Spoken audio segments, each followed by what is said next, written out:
to the Golden Gates. This is Quad Radio USA. Oh, yeah. Now, with all the dirt from the world of ATV motocross and GNCC racing, here's Mr. 10 Seconds, Rodney Tomlin. And a good afternoon, everyone, as we welcome you once again to Quad Radio. And, of course, here on a Tuesday, it is a two-wheel Tuesday here in the great wide world of Quad Radio. And, of course, this two-wheel Tuesday, we're going to be speaking with none other than one of GNCC's all-time icons, Jimmy Jarrett, who just announced his historical retirement here just a month or two ago, back just before the end of the season. So we'll be talking with him about that, where he's been, and what he's got on tap as far as the Jimmy Jarrett world is concerned. And we want to send out a special shout-out and thanks to our friends at Tire Balls, the high-performance flat-proof tire inflation system. If you want to contact your Tire Balls rep, Pat McGuire, there at 724-272-2998. And you can also email him by clicking the Tire Balls link there on the quadradio.com website. Also a shout out, and again, thanks to our friends at Impact Solutions, factory authorized Elka suspension service dealer over there in Parkersburg, West Virginia. You can find them at impactsolutionsatv.com on the World Wide Web. And a special thanks also to our friends at SSI Decals for the great stickers and banners and all the stuff that's going to help make Quad Radio a little more obvious out there in the world. And, of course, as we welcome you to Quad Radio Live, we say good afternoon and welcome to one Jimmy Jarrett, who is, from what I understand, hanging and being all casual here on a Tuesday afternoon. Good afternoon, Jimmy. How you doing, buddy? Good, man. Thanks for having me. Hey, man, not a problem. Always good to have you on. Always enjoy talking with you, Jimmy. And I know that you're a busy individual. I know that a lot of people think of motorcycle racers as guys that probably don't do a whole lot, but hey, man, you guys always seem to be busy all the time. And I can almost bet you that probably now that you have announced that you have retired, you are probably busier now than you have been in quite some time. Oh, yeah, for sure.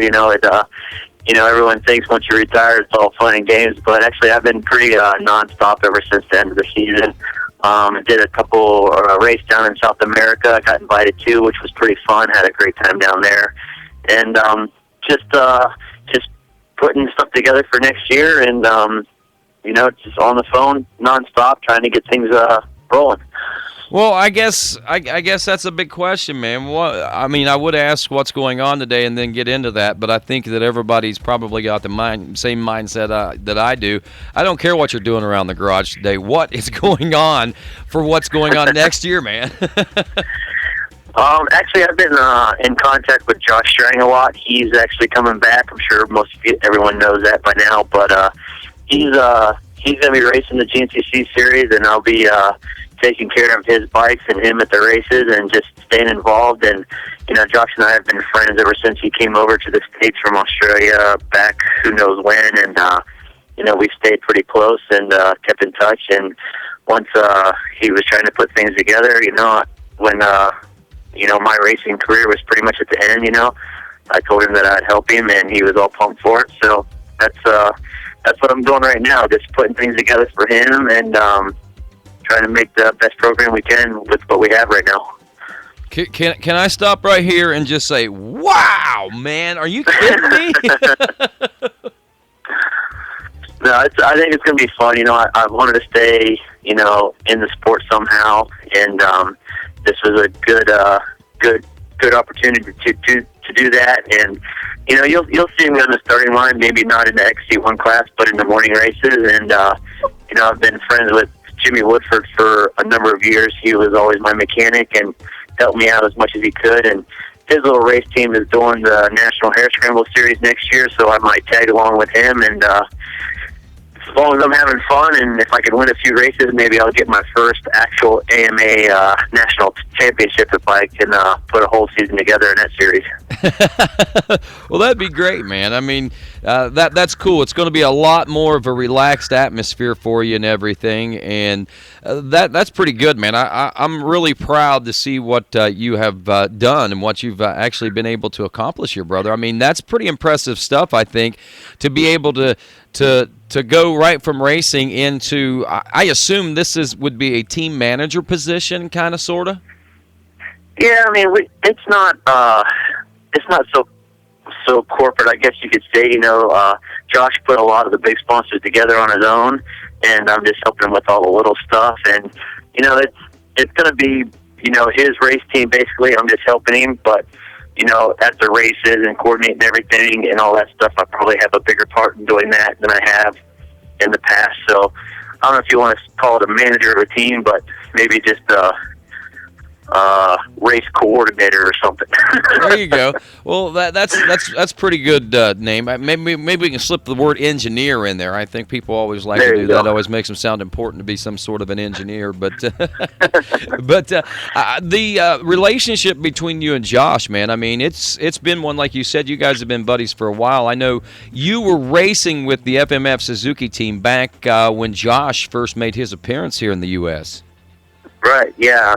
He came over. I think Glenn got him all situated over here for a race, and he did good. So Mike Webb brought him back the next year for a full season, and we became friends ever since then. He actually lived with me for quite a while, and we did a lot of training and riding together, and kind of got his feet planted firmly in the GNCC series, and he took off from there.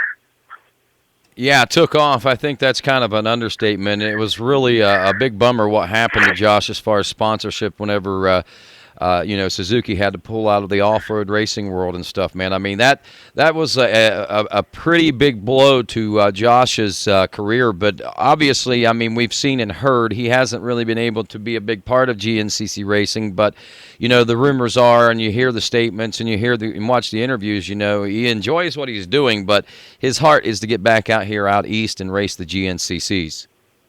Yeah, for sure. It was a shame that Suzuki pulled the plug right at probably at the peak of his career at the time, and he gathered up the scraps that he could and went out west and went after a championship, but the injury kind of held him back, and he kind of got a taste of the West Coast racing, but like you said, his heart's here, and we talked a lot during the end of the season, and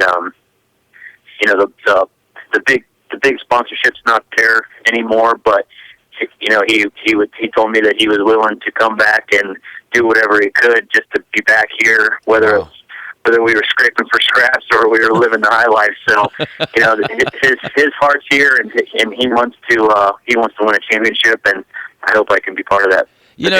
That's amazing, Jimmy. And, you've been around this sport for a long time, and I'm not trying to make you feel old. It's actually a salute to you.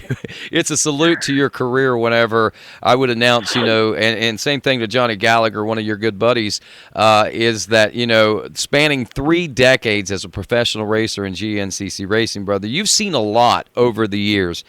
And you know what really seems to be funny to me? I don't understand this. And, we see the heart, we see the desire, we see the hunger. We see these riders come up through the ranks and, they seem to hit a plateau and a level, and they just kind of, fade away or give up or whatever the case may be a lot of times. Now, there are some exceptions. Don't get me wrong. There are those guys out there that are exceptions. But, man, what is it about this series and the rest of the world that is such an attraction, where you've got guys like Glenn Carney that are willing literally to basically throw it all away to come over here, Josh Strang, Paul Whibley was one of those guys that did it, even Shane Watts, those are just guys that, and Jason Thomas, who is currently doing it right now. What is it about it to those guys? I mean, we come from it in a grassroots level sometimes,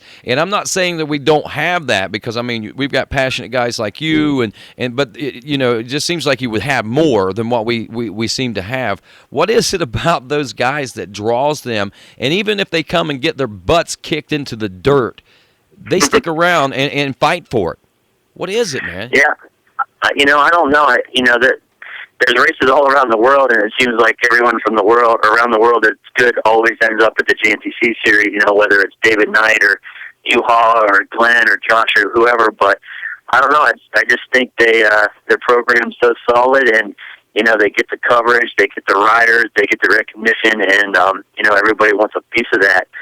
And David and Yuha were at the top of their game in Europe, and they still came over here. You know what I mean? So I think that that says a lot for the GNCC series and America and racing in America.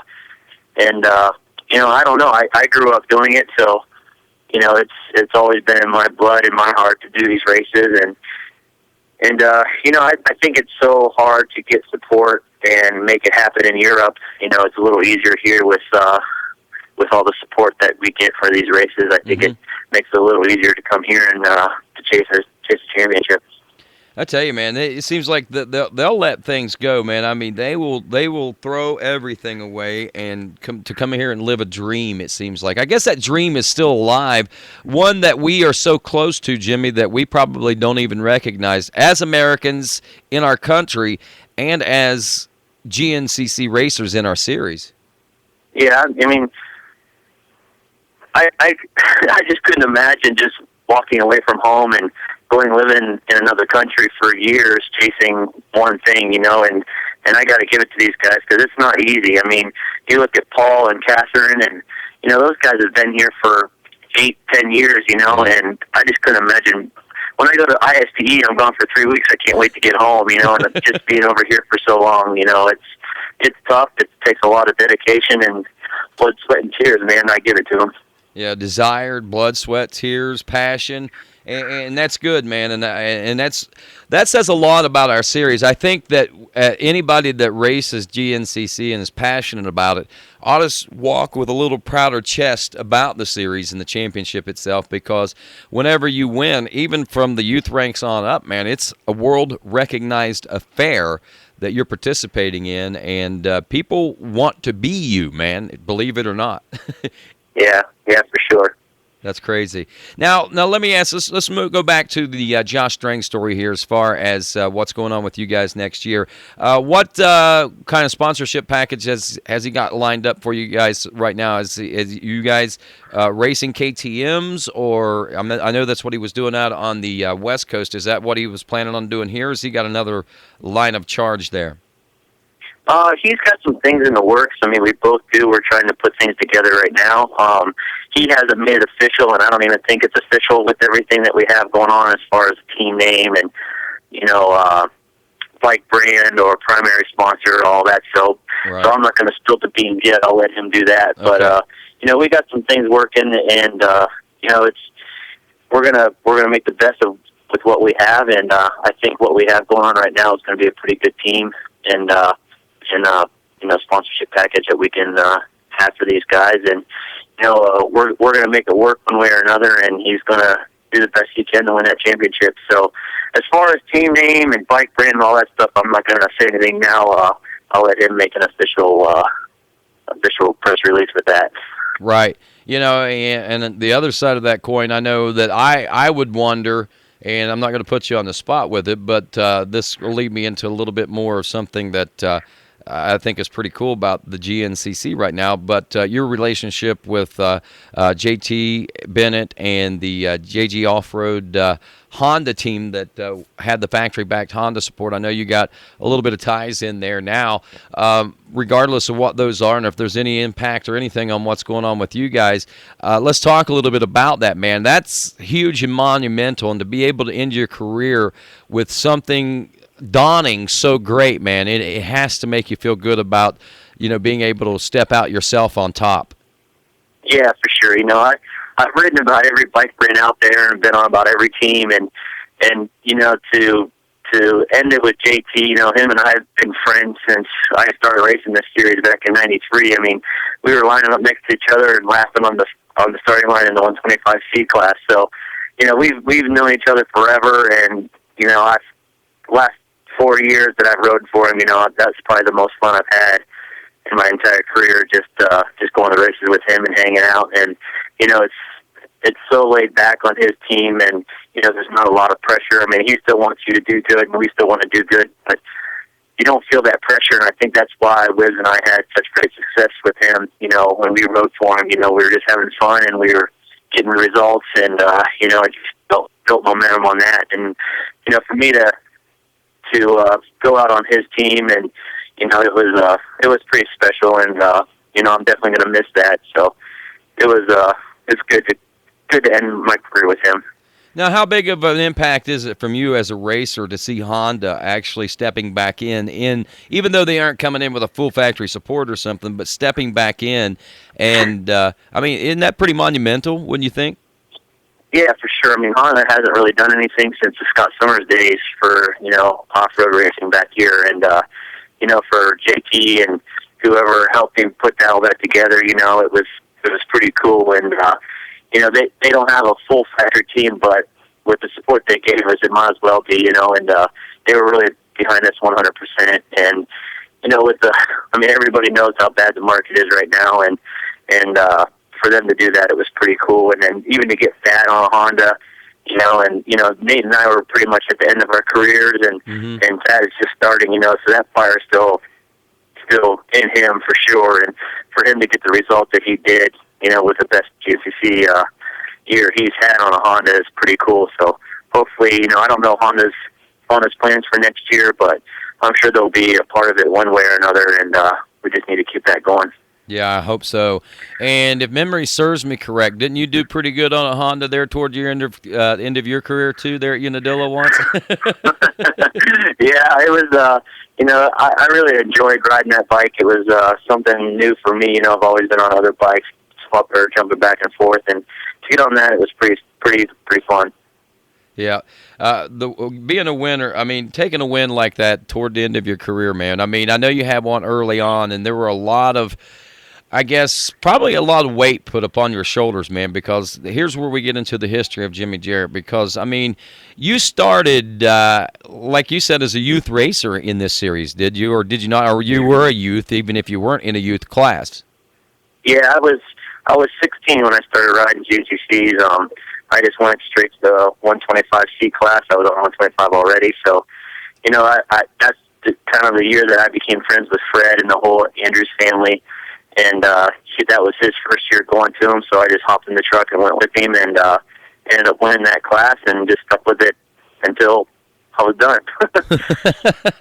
But yeah, like you said, I worked my way up through all the amateur ranks and won my class every year that I competed, and then I won the 258 class and went to the pro class and got a podium straight away, and then started the next year full-time in pro races, and I was podium pretty consistent, but never got that win for a while. And when I did, I was like, okay, I finally got it. They should have come easier, and they didn't. It was easier to get that first one than it was to get my second one. But I've had so many podium races, just never got that top spot until finally in 2010 I was able to win one at Unadilla. Wow. They do say, that is funny how they do say once you get that first win under your belt, it's easier to win after that. What do you think the obstacle was for you? I know probably what was we looking at, the late 90s there, whenever you did finally got your first win? Yeah, I think my biggest weakness was my fitness. I just didn't really know how to train or to do it right. I was riding a lot, and when I was younger, my youth would carry me through and I'd be fine, but the older I got, I think I struggled with that quite a bit. And, one year I just said, I need to do whatever I can. I was a privateer at the time, Phil Andrews was giving me bikes to go to the races, and I finally put a good season together, and that's when Mike Webb hired me and shipped me off to California to the Smith's house, and, they really showed me what you need to do to compete at that level. And for the next 3 or 4 years I had pretty good seasons with Suzuki. So I think that was the biggest thing that I struggled with as an up and comer, is just training and fitness and how to do it right. Right, and that was too the time I think when the fitness and the strength and the total dedication really became a key factor. There were a handful of guys that were capable or able to do that. back in the day whenever you were working your way up. But it was really starting to become pretty serious business about that time. You were breaking in still as a privateer and still probably having that old school mindset. Right. I think I know when the whole game changed is when Shane Watts came over. I remember Fred was riding a pro class, and I was in the amateur ranks, and he was like, we just trail rode until we got gas, and then that's when the race started. And when Shane came over, he wasn't having any of that. He was pinned from the time they waved the flag to the checkered flag, and I don't think anyone was ready for that. He really changed the game and made everyone step it up, and it wasn't a trail ride anymore. It was it was a war from the very start to the finish, and I think once he came over and did that, it definitely changed the series and everything. And when he came over and won, that really put the GNCC on the map. For a guy like that to come over, that was a world champion at the time. So he really changed it for sure. He did. And what's really cool, I think what's really neat about it for me is that is about the time that I became involved with GNCC myself. It was the mid-'90s. I think 96 might have actually been, maybe even 95.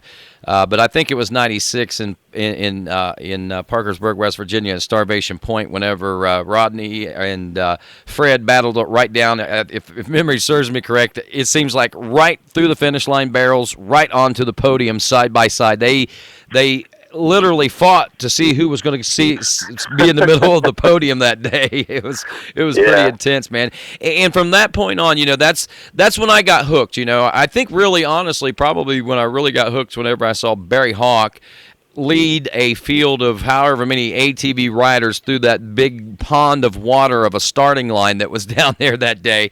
And I was like, oh my gosh, this is crazy. And to end it all with that race with Rodney and Fred, I mean, it was amazing. I got hooked. And, and I seen a big change in the series from that point on, man, because that's when we were going to places like Clarksburg, West Virginia for the Clarksburg 100, to Starvation Point, to Hard Rock, and to those places now where we probably couldn't even hold a morning race at. You know what I mean? Right. Yeah. Yeah, exactly. Yeah. It grew. It's grown a lot. It has. It has. And then, of course, like you say, that late 90s is whenever Shane Watts made his way around. I think 97 or 98, I remember Big Dave still around, and I went to Manahawkin, New Jersey, and that was, I think, one of the, they had several other premier stops on it, but that was what, whenever they really started trying to branch out to different and more crazy places again. But, to see what Shane Watts did to that sport was amazing. He brought it to life, man, because Shane brought more than just a good race. Shane brought a personality and a character with him from the World Enduros that sparked a life in GNCC that I think is still breathing today. Oh yeah, for sure. He was, like you said, he wasn't just a guy that showed up at the race, won the race, and went home. He had the whole package. He was very outspoken, and and some guys might not like him, some guys might love him, but that's kind of what the sport or the series needed at the time. And like you said, he threw a spark in it, and it exploded. And it did explode. Unfortunately for Shane, what was good for our sport and what was good for him for a while was, I think, the same thing that kind of bit him in the butt in the end. You know what I mean? Right. Yeah. Yep. But he did good. He had some injuries, which kind of slowed him down a little bit, which was a huge bummer for him. But he still did some things that I don't think anyone could do to this day, like winning all those races on all those different sized bikes and everything. And, it's just one of those things that not too many people can do, and he did. Yeah, and Shane's going strong today. What's really cool about Shane is he came here, he got Americanized, he's got a family, and he does something that I think is pretty cool. He's got a great riding university, the Dirt Wise Riding Schools or something like that he teaches everybody from the small kids right on up to the senior riders how to go out and enjoy themselves out on the trails, whether they're racing or whether they're just looking for better experiences in riding, man. I mean, I think Shane is a huge asset to the off-road racing world and riding world. Oh, for sure. I've done a couple schools just here and there, and they are not easy to teach. It takes a special person to be able to do that. Like, I can do it, and I can't teach someone how to do it. And for someone like that to be able to do that and connect with the riders is definitely something special. And a lot of people ask me, they're like, "Why don't you do schools? You're done, do schools." And I was like, "Man, I cannot do that. I just feel like I'm taking their money and not teaching them a thing, and I don't want to do that." And for him to be able to connect like that is pretty amazing. Yeah, I tell you what, though, man, Shane does a lot of schools. He might have an extra job down there for you, and I'm sure he could probably use the help, man. Yeah. Shane's too cheap, though. He won't be able to afford me. Well, maybe he'll have to raise his prices then, is the only thing. Right. Well, that's great. And one other prop to Shane Watts while we're talking about him, he and his wife, they have a baby that March of Dimes baby, I guess is what they call him, and we do I did a race this past year down at Steel Creek, a purple race for the March of Dimes, and that family, they live down there in North Carolina now. They work hard for that organization, and it's amazing. I mean, my hat's off to that family, to Shane, and all that he does, man, and I'd say to everybody, check him out if you can, because he's definitely a class act for sure. Yeah, for sure. And that purple race, we found out about it late. I think everybody did, and no one was really prepared. And when I showed up and saw the purple, I was pretty impressed with how everybody came together with that race and made it happen, and for a great cause like that too. So my hat's off for that whole family for doing that. Yeah, and the industry that came together so quickly to make it happen, I think it was pretty cool as well. Well, Jimmy, a couple of questions before we let you go, bro. Let's talk about the greatest accomplishments that you think you've made during your GNCC racing career. Oh, man, I there's two things that always stand out when people ask me that. It's definitely my OMA championships that I had with them, just the people that I've met in that series, the friends and the people that I'm still friends with, that's something that I'll never forget. And, that I was racing GNCCs and kind of was in a slump there for a while when that series came around, and, got hooked up with them and started riding them, and I think that's what definitely brought me back to life with that whole series. So everything after that, I definitely got to thank them for that, because they helped me come back to life with racing dirt bikes and making fun again and all that. So that is definitely one on top of the list. And then for sure my all the IFBs that I've been able to participate in over the last few years, and just going to the different countries with my teammates and coming together like that for one event is pretty special. And then getting on the podium at those races were something that I'll never forget too. I had a lot of fun doing those. Some great memories for you, and we didn't even touch on the OMA, and I apologize to OMA for that, and maybe we'll have to get Jimmy Jarrett on again a little later on to talk a little bit of the OMA history in the future, but man, that's awesome. Now, anything you go back and change right now, if now that you're in the end of your career, and I'm sure you did a lot of thinking, but is there any one thing or any things that you would go back and change about it? People ask me that too, and if you think about that and want to go back and change anything, then I don't think you did things right. And I have no regrets with anything that I've done over the years, racing or anything. And I've had fun my whole life and doing that. So I don't think I changed a thing. That's great, man. I like that answer. I like that answer a lot. And I wish the best for you, man. I know that you got some immediate things, and maybe we'll get you back on here and talk about some of the long-term things in the near future. Jimmy, any shout-outs or anything you want to give before we let you go today, bro? No, I just appreciate it, having me on and chatting with me, and I'm sure I'll see everybody at the races this year for sure. All righty. Jimmy Jarrett, thank you very much. And again, thanks to our friends at Tire Balls, your high-performance flat-proof inflation system. Contact Tire Balls rep Pat McGuire. They are taking resumes for next year. And mention Quad Radio. You'll get an extra 10% off of whatever it is you're purchasing, whether it be single tire balls themselves all the way up to the total package. And that also includes sponsor packages as well. Tire Balls, you can reach them 724-272-2998. Also, thanks to our friends at SSI Decals for the great stickers and the banners and so forth as well. We want to say thanks to our friends at Impact Solutions, factory authorized service center for Elko suspension here in the United States. And they too, my friends, help provide Quad Radio with a lot, providing us with our brand new computer earlier this summer that helped keep it all coming to you. And, of course, that will do it. On behalf of our guest today here on a Two-Wheel Tuesday, I want to say thanks to Jimmy Jarrett once again. I'm Rodney Tomlin. This is Quad Radio.